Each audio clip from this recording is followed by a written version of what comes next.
بہت بڑے یہودی عالم نے لکھا ہے جس نے 3 بار پی ایچ ڈی کی ہے مسلمانوں پر، اور اس نے کہا کہ میں غرناطہ، بغداد، مراکش، لیبیا، کئی جگہوں کے مسلمانوں کے حالات پر میں نے پی ایچ ڈی کی ہے۔ ان مسلمانوں کو کئی مرتبہ مارا گیا، کاٹا گیا، پیٹا گیا، ان کو ٹکڑوں میں بدل دیا گیا، ان کو اجاڑ دیا گیا، بغداد کتنی مرتبہ تباہ کیا گیا، قاہرہ اجاڑ دیا گیا، مسلمانوں کی کئی سلطنتوں کو تہس نہس کیا گیا، لیکن وہ کہتا ہے آج پھر سے مسلمان متحد نظر آتے ہیں، پھر سے مسلمانوں کے چہروں پر وہی رونق نظر آتی ہے۔ ان کو بڑی بڑی طاقتیں، چنگیز ہو، ہلاکو ہو، پتہ نہیں کون کون سے ظالم آئے، ان کے کھوپڑیوں سے مینار تک تعمیر کر دیا، ان کے خون سے دریائے دجلہ کو لال تک کر دیا، لیکن آج پھر ہم جس چپے میں بھی دیکھتے ہیں یہ مسلمان اپنی شان کے ساتھ نظر آتے ہیں۔ آج بھی ان کی مسجدوں سے، میناروں سے اذان کی آواز ویسی گونجتی ہے جیسے 1400 سال پہلے گونجتی تھی۔ آخر کون سی چیز ہے جو ان کو 1000 ٹکڑوں میں تبدیل ہونے کے بعد بھی ایک چیز جمع کر دیتی ہے؟ ان کو بے اولاد کرنے کے بعد، ان کے بچوں کو یتیم کرنے کے بعد، ان کی بیویوں کو بیوہ کرنے کے بعد پھر کون ہے جو انہیں جمع کرتا ہے؟ کون سا بادشاہ ہے جو انہیں جمع کرتا ہے؟ اس ربی یہودی نے اپنی کتاب میں لکھا ہے یہ مسلمان 1000 بار ٹوٹے، 1000 بار بکھرے، ان کو کوئی بادشاہ جمع نہیں کر سکتا۔ ان کو جو چیز جمع کرتی ہے وہ تاجدار مدینہ کی محبت ہے۔ اسی کو تو اقبال نے کہا تھا یہ فاقہ کش موت سے ڈرتا نہیں ذرا، روح محمدی اس کے بدن سے نکال دو۔ یورپ کیا کہتا ہے جانتے ہیں؟ پورے یہودی یہ کہتے ہیں یہ فاقہ کش موت سے ڈرتا نہیں ذرا۔ مسلمان بھوکا رہتا ہے، پیاسا رہتا ہے، کئی دنوں کے فاقے کرتا ہے اور موت سے بھی نہیں ڈرتا۔ آج پوری دنیا میں اگر سب سے زیادہ بے خوف کوئی جیتا ہے موت سے وہ صرف مسلمان، صرف مسلمان۔ اور کیوں نہ جیے موت سے؟ ہمیں بھلا کیا ڈر؟ موت تو آتی ہے پیغام وصلت لے کر کے، ہمارے لیے موت کوئی خوفناک پیغام نہیں ہے۔ مومن جیتا ہی ہے اس رات کے انتظار میں کہ ملک الموت آئے اور میرے نبی سے مجھے قریب کر دے۔ موت مومن کے لیے دردناک حادثہ نہیں ہے، خوفناک بھیانک حادثہ خواب نہیں ہے۔ مومن جیتا ہے کہ وہ اپنے نبی پاک سے ملاقات کرے، اسی لیے شاعر نے کہا ہے شب گور بھی اسی گل سے ملاقات کی رات، یعنی قبر کی رات بھی جو ہے مومن کے لیے اس گل سے ملاقات کی رات ہوتی ہے۔ میں جو بات عرض کر رہا تھا وہ یہ ہے کہ اقبال کہتا ہے یہ فاقہ کش موت سے ڈرتا نہیں ذرا، روح محمدی اس کے بدن سے نکال دو۔ اسلام کو دے کر کے عجم کے، عرب کو دے کر کے عجم کے تخیلات، اسلام کو حجاز و یمن سے نکال دو۔ پورے یہودیوں نے یہ فیصلہ کیا کہ اگر ان کو ختم کرنا ہے دین سے تو ان کے چہرے نوچ کر کے نہیں، ان کی مسجدیں توڑ کر کے نہیں، ان کے بچوں کو قتل کر کے نہیں، یہ پھر آباد ہوتے رہیں گے۔ ان کو اگر ختم کرنا ہو تو ان کے سینے سے وہ محبت مصطفیٰ ختم کرو، یہ خود مر جائیں گے۔ آج دنیا اسی پر پوری طاقت صرف کر رہی ہے۔ ایڑی چوٹی کا زور جو لگایا جاتا ہے وہ اسی بات پر۔ آپ کیا سمجھتے ہیں یہ جو گستاخیاں ہو رہی ہیں یہ صرف اور صرف انجانے میں ہونے والی، انہونے میں ہونے والی نہیں، باضابطہ پری پلانڈ ہوتی ہیں، پورا منصوبہ بندی کے ساتھ۔ کروڑوں مسلمانوں کے ایمان کے بخار کو چیک کرنے کے لیے یہ میرے نبی کی شان میں توہین کرتے ہیں، اور دیکھتے ہیں کہ ابھی ان کے اندر مر مٹنے کا جذبہ کتنا باقی ہے۔ پھر جب ہر جگہ سے آواز آتی ہے تو 100 سال کے لیے درندے پھر سو جاتے ہیں، پھر سوچتے ہیں کہ نہیں ابھی یہ مومن زندہ، ابھی یہ مسلمان زندہ ہے۔ جس دن مسلمان میرے نبی پاک کی شان میں توہین برداشت کرنے لگ جائے تو دنیا سمجھ جائے گی کہ یہ مرے ہوئے لوگ، یہ مرے مرے ہیں۔ اب ان کی مسجدیں کیا، خانقاہیں کیا، درگاہیں کیا، ان کی عورتیں بچے کیا، سب مٹا دو یہ کچھ نہیں کر سکیں گے۔ اس لیے کہ تاریخ گواہ ہے جو قوم اپنے نبی پاک کے لیے نہیں کھڑی ہو سکتی وہ اپنے اولاد اور بچوں کے لیے بھی کبھی نہیں کھڑی ہو سکتی، نہ اپنی عزت کے لیے نہ اپنے گھر بار کے لیے، کبھی نہیں۔ تمہارے اندر اگر اللہ تعالیٰ نے آج طاقت و قوت عطا کیا ہے تو اس لیے کہ تم اس کے محبوب کی امت ہو، اور اللہ تبارک و تعالیٰ نے ایک وعدہ فرمایا ہے کان حقا علینا نصر المؤمنین، ہم نے اپنے اوپر لازم کیا ہے کہ مدد کریں گے تو ایمان والوں کی مدد کریں گے۔ اللہ تعالیٰ کی مدد تمہارے ساتھ ہے، لہذا اے مسلمانوں ایک بات میری سن کر کے چلو، پھر میری گفتگو آگے بڑھاتا ہوں۔ آج یہ آپ کے جینے اور مرنے کا فیصلہ ہے، آج آپ کا وہ ٹرننگ پوائنٹ ہے کہ یہاں سے اگر خطا کر گئے تو برسوں چلے جائیں گے۔ یہ موڑ ایسا آ چکا ہے، پورے ہندوستانی مسلمانوں سے میں مخاطب ہوں، یہ ایسا ٹرننگ پوائنٹ ہے کہ یہاں سے اگر مڑ گئے غلط راستے کی طرف تو برسوں چلے جائیں گے واپس آنے کے لیے۔ آج ایک بات کی طرف میں سب کو بیدار کرنا چاہتا ہوں، وہ یہ ہے کہ اگر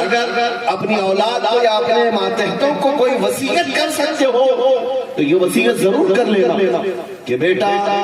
گھر میں اگر کھانا پانی نہ ملے تو صبر کر لینا، کپڑے نہ ملے صبر کر لینا، گھر جائیداد اگر تمہیں وراثت میں نہ ملی تو صبر کر لینا، دنیا کی کوئی کرسی اور تخت اور طاقت نہ ملے صبر کر لینا، ہر نعمت کے نہ ملنے پر تم صبر کر سکتے ہو، لیکن اے مومنوں اپنی اولاد کو اپنے ماتحتوں کو یہ وصیت ضرور کرنا،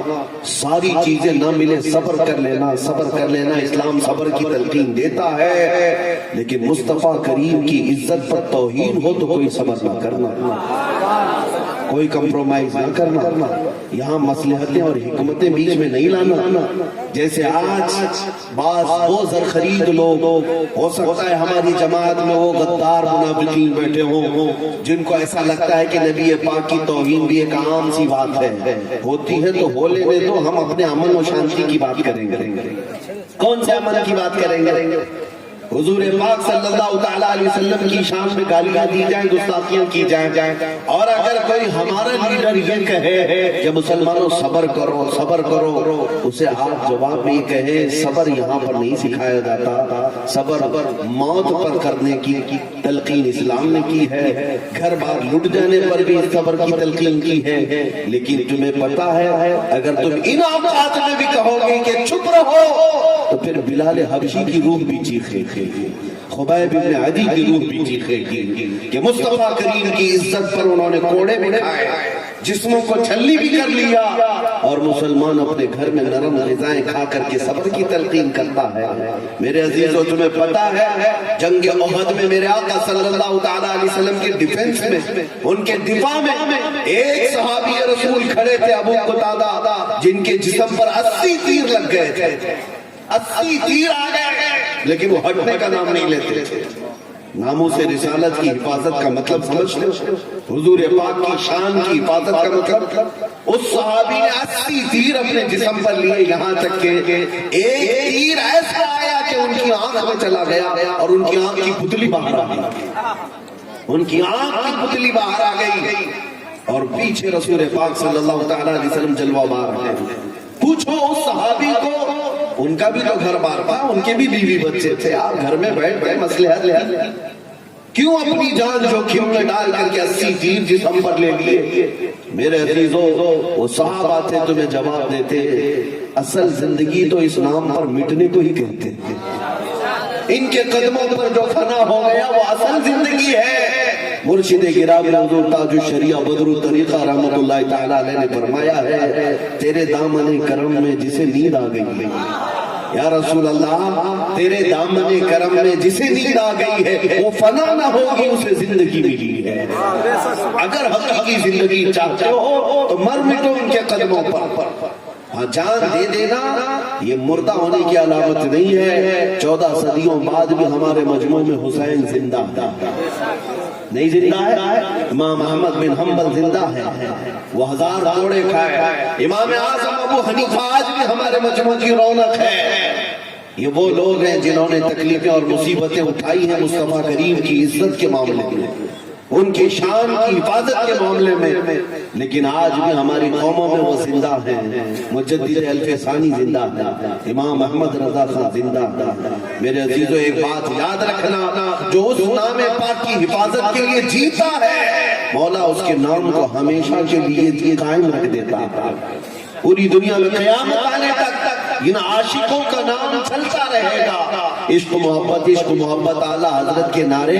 بنگال والے اس لیے نہیں لگاتے کہ اعلیٰ حضرت بنگال کے رہنے والے تھے یا پٹھان خاندان کے تھے، اس لیے 100 سال بعد بھی نعرے لگائے جاتے ہیں کہ اس امام احمد رضا نے پوری زندگی اگر کسی کی بات کی ہے تو تاجدار مدینہ کی بات ہے۔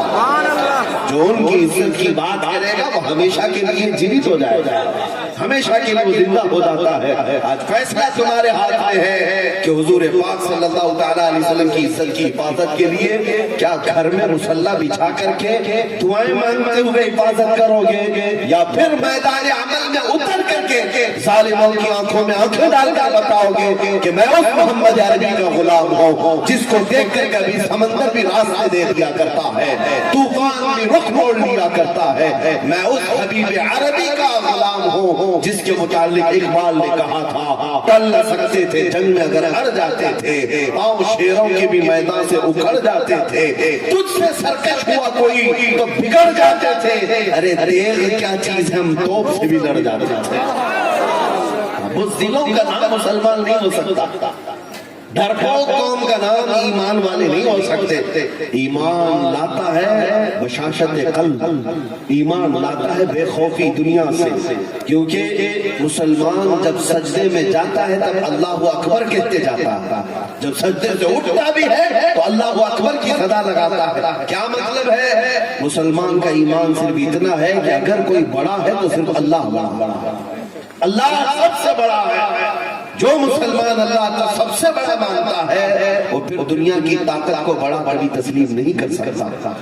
طاقتیں آتی رہیں گی جاتی رہیں گی، تخت پر کوئی موذی آتا رہے گا جاتا رہے گا، لیکن اے مسلمانوں تم اپنے ایمان کے ساتھ کل بھی زندہ تھے، آج بھی زندہ اور زندہ رہو۔ اسلام کسی کے باپ دادا کی صرف جاگیر نہیں ہے یا ایک کسی محلے کے دین کا نام نہیں ہے، یہ صرف اور صرف چند بچوں کے درمیان موجود نعروں کا نام اسلام نہیں ہے۔ اسلام اس عظیم درخت کا نام ہے جس کی شاخیں اوج ثریا پر ہیں، جس کی جڑیں تحت الثرا میں۔ اب توجہ چاہتا ہوں میرے عزیزوں، نبی پاک صلی اللہ تعالیٰ علیہ وسلم کی بارگاہ کی طرف میں آپ کو لے جانا چاہتا ہوں۔ دنیا آج پھر سے تمہیں چیک کر رہی ہے، دنیا جگہ جگہ تمہیں ناپ رہی ہے کہ محمد عربی کے غلام کتنی تعداد میں زندہ ہیں، کتنی تعداد میں زندہ ہیں۔ آپ کیا سمجھتے ہیں یہ جو آپ کے نعرے ہیں یہ صرف اسٹیج ہلانے کے لیے ہیں؟ آپ کے جو نعرے لگتے ہیں باطل قوتوں کے دلوں میں زلزلے آنے لگتے ہیں، ان کے دیواریں مسمار ہونے لگتی ہیں۔ آپ یہ ہرگز نہ سمجھیں کہ مؤذن جو مینار سے اللہ اکبر کی صدائیں بلند کرتا ہے وہ صرف ہمیں نماز کے لیے بلاتا ہے۔ یقیناً ہم نماز کے لیے بلائے جاتے ہیں، لیکن کافروں کے دلوں کے اندر ایک زلزلہ بھی پیدا ہوتا ہے۔ دشمنان اسلام کے قلعے نیست و نابود ہوتے رہتے ہیں۔ اس لیے میں آپ سے کہتا ہوں تم ہرگز کمتر محسوس نہیں کرنا اپنے آپ کو، احساس کمتری میں مت جینا۔ آج بہت سارے لوگوں نے ہو سکتا ہے تمہیں نا امید کر دیا ہو۔ مسلمانوں کے پاس کیا ہے آج؟ مسلمانوں کے پاس کیا ہے؟ نہ ان کا کوئی سیاسی شعور ہے یہاں پر، نہ ان کے پاس کوئی بڑی قیادت ہے، نہ ان کے پاس کوئی بڑی دولت ہے، نہ عہدے ہیں، نہ ڈپارٹمنٹ ہے، سب تو دوسروں کے پاس ہے۔ ان کے پاس کیا ہے؟ اگر کوئی ایسی نا امیدی کی بات کرتا ہے تو میں اس سے کہتا ہوں شرم کرو میاں، 313 تھے تب وہ نہیں گھبراتے تھے، تم کروڑوں کی تعداد میں ہو۔ اگرچہ دنیا یہ کہتی ہے تمہارے پاس کچھ نہیں ہے، جواب دینا ہاں میرے پاس کچھ نہیں ہے، میرے پاس کچھ نہیں ہے، دولت، سیاست، طاقت و قوت کچھ نہیں ہے، لیکن اسے کہنا کہ مقابلے کے وقت ایمان والے کی مثال یہ ہے جیسے غریب نواز نے فرمایا، خواجہ ہند نے فرمایا، 8 فقیروں کی جماعت ہندوستان کی طرف آ رہی تھی، شہاب الدین غوری شکست کھا کر کے لوٹ رہا تھا، شکست کھا کر کے شہاب الدین غوری نے دیکھا کہ 8 فقیر آ رہے ہیں، قاصد بھجوایا کہ کہاں کا رخ ہے، بابا سے پوچھو کدھر جا رہے ہیں؟ قاصد نے جا کر پوچھا بابا کہاں جا رہے ہیں؟ خواجہ معین الدین چشتی نے کیا فرمایا جانتے ہیں؟ فرمایا ہندوستان فتح کرنے جا رہا ہے۔ 8 فقیروں کی جماعت ہندوستان فتح کرنے کی بات کر رہی ہے،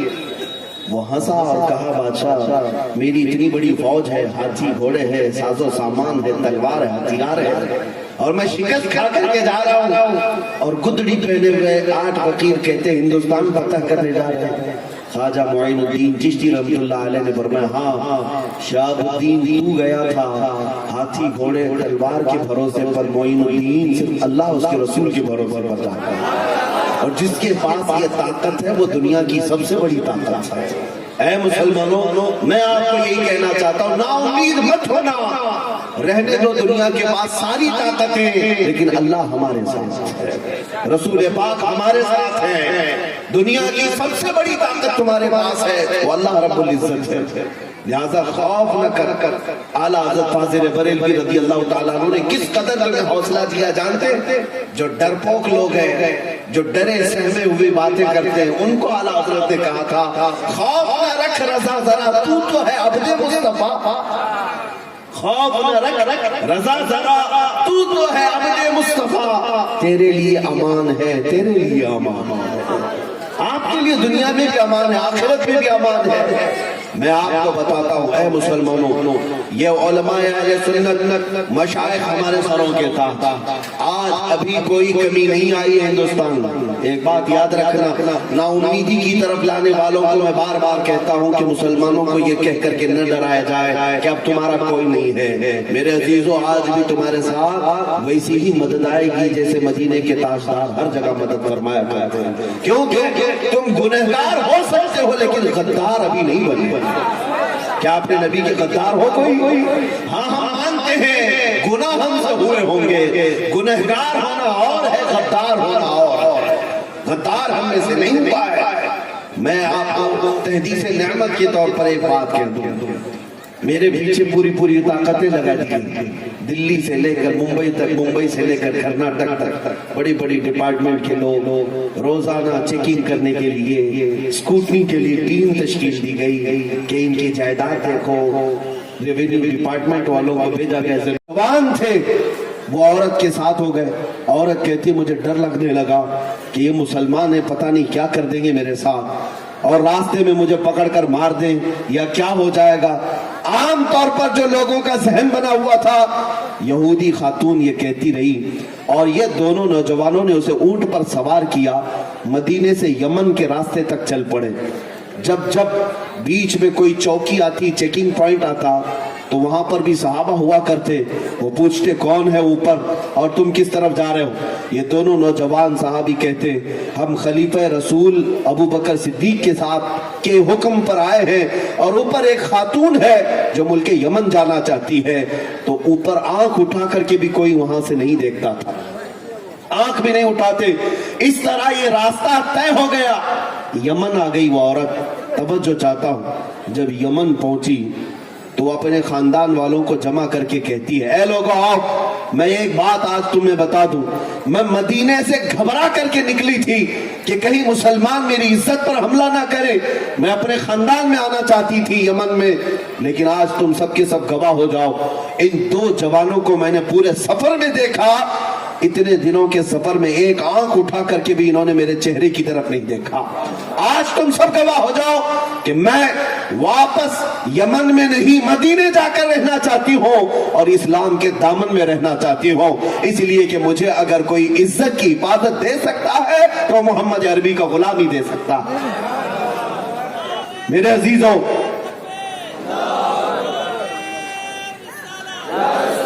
دنیا کو آج بھی یہ بتانے کی ضرورت ہے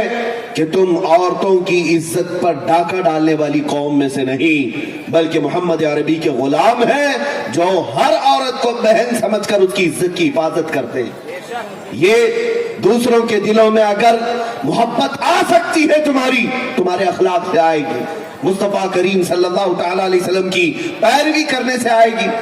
مجھے وہ بات بھی یاد آتی ہے، آج ان دجالی میڈیا کو پروپیگنڈا کرنے دو، تمہارے متعلق 1000 پروپیگنڈا کرنے دو کہ یہ آتنکوادی ہیں، یہ دہشت گرد ہیں، یہ ٹیررسٹ ہیں، ان کو سوئی بھی ملے تو بم لگنے لگ جائے، ان کو 8 سال کا بچہ بھی بڑا مجاہد لگنے لگ جائے۔ ان کے حالات یہی ہیں، انہوں نے ایڑی چوٹی کا زور لگایا ہے اور اسی بات پر قسم کھا کر بیٹھے ہیں کہ اگر بگاڑیں گے کسی کا چہرہ تو صرف مسلمان کا بگاڑیں گے، ان کو ہزار کوششیں کرنے دو، لیکن اے مسلمانوں اخلاق و کردار تو تمہارے ہاتھوں میں ہے، محبت کے طریقے اور سلیقے تمہارے ہاتھوں میں۔ افغانستان کی سرزمین کی بات کر رہا ہوں، 2012 آج سے تقریباً 8-9 سال پہلے کی بات، کہ وہاں پر نیٹو فوجیں اپنے قدم جمائی ہوئی ہیں،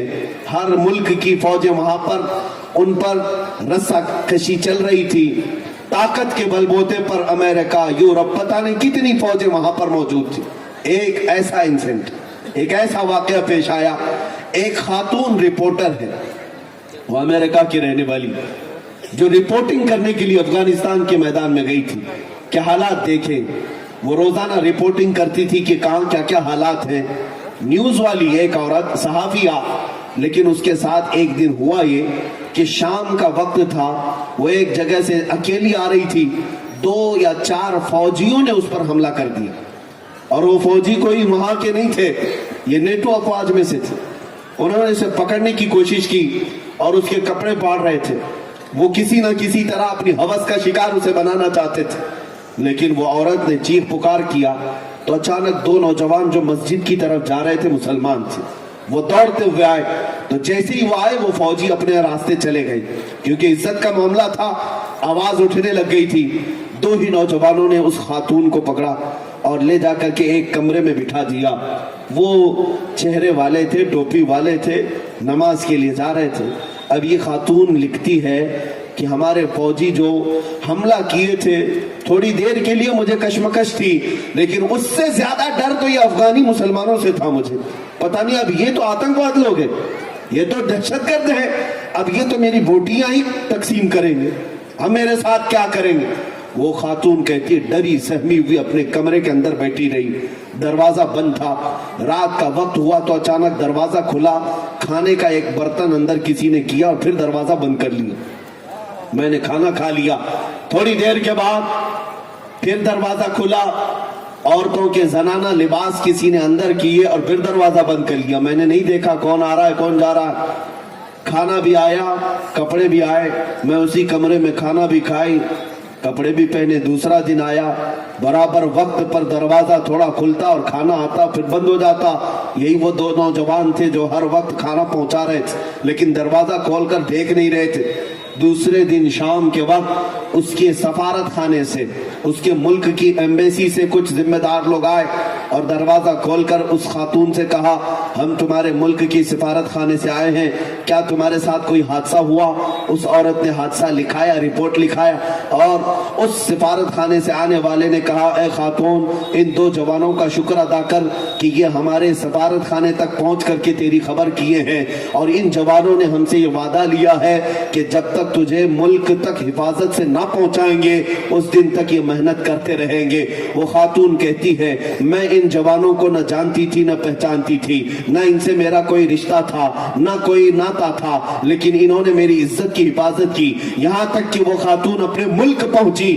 اور اس کے بعد اس نے اخبار میں ایک آرٹیکل لکھا تھا، آج سے 8-9 سال پہلے کی بات کر رہا ہوں، وہ عورت کہتی ہے بچپن سے میرے دماغ میں یہ ڈالا گیا تھا کہ مسلمان وحشی ہوتا ہے، مسلمان آتنک کی طرف بڑھتا ہے، مسلمان عورتوں کی عزت پر حملہ کرتا ہے، لیکن اے لوگوں یہ دنیا جھوٹ بولتی ہے، یہ میڈیا پروپیگنڈا کرتی ہے، میں خود صحافیہ ہوں، میں خود رپورٹر ہوں، میں نے افغان کی سرزمین پر دیکھا ہے حملہ کرنے والے کوئی اور تھے، حفاظت کرنے والے تو محمد کے غلام تھے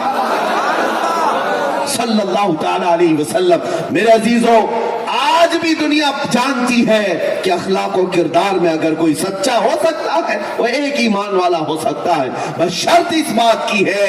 جس کو اقبال نے بار بار کہا تھا کہ محمد سے وفا تو نے تو ہم تیرے ہیں، یہ جہاں چیز ہے کیا لوح و قلم تیرے، دنیا آج تمہارے قدموں میں آنے کو تیار ہے لیکن وفا تو کرو اس محمد عربی سے صلی اللہ تعالی علیہ وسلم۔ عزیزان گرامی وقار، ایک دو نہیں کئی ایسے حادثات ہوئے جس میں دنیا یہ دیکھنا چاہتی ہے کیا وہ امانت اب بھی باقی ہے مسلمانوں، کیا وہ اخلاق و کردار آج بھی باقی ہے مسلمانوں میں۔ تمہیں ثابت کرنے کی ضرورت تھی اپنے محلوں سے، اپنے مجمع سے، اپنے معاشرے سے ان ناصوروں کو ختم کرو جو تمہیں تاجدار مدینہ سے دور کر رہے ہیں، جو تمہیں اپنے نبی سے دور کر رہے ہیں، ان تمام بے حیائیوں کو اپنے معاشرے سے نکالو۔ حضور پاک صلی اللہ تعالیٰ علیہ وسلم کی محبت میں جینے مرنے والا مسلمان کبھی ایسی چیز کو اپنے گھر میں پنپنے نہیں دے سکتا جو اسے مصطفیٰ کی رضا میں خلل پیدا کرے۔ آج آپ کو ایک مثال دیتا ہوں، گانے، باجے، ٹیلی ویژن، عورتیں مکمل زندگی یہ سمجھ بیٹھی ہیں کہ سیریل کبھی ناغا نہیں ہونا چاہیے، قضا نہیں ہونا چاہیے، چاہے نمازیں چھوٹتی ہیں چھوٹنے دو، فلم کبھی چھوٹنا نہیں چاہیے۔ نوجوان بچوں کے حالات یہ کہ رات کے وقت ان کے ہاتھوں میں موبائل آیا اور گیم کھیلتے کھیلتے صبح ہونے لگ گئی، فجر کی اذان اور نماز کی طرف دنیا کے متقی چلے گئے، لیکن یہ رات بھر گیم کھیلنے والا اپنے بستر پر پیر پسارے سو گیا، اسے احساس تک نہیں کہ اسے اللہ تبارک و تعالیٰ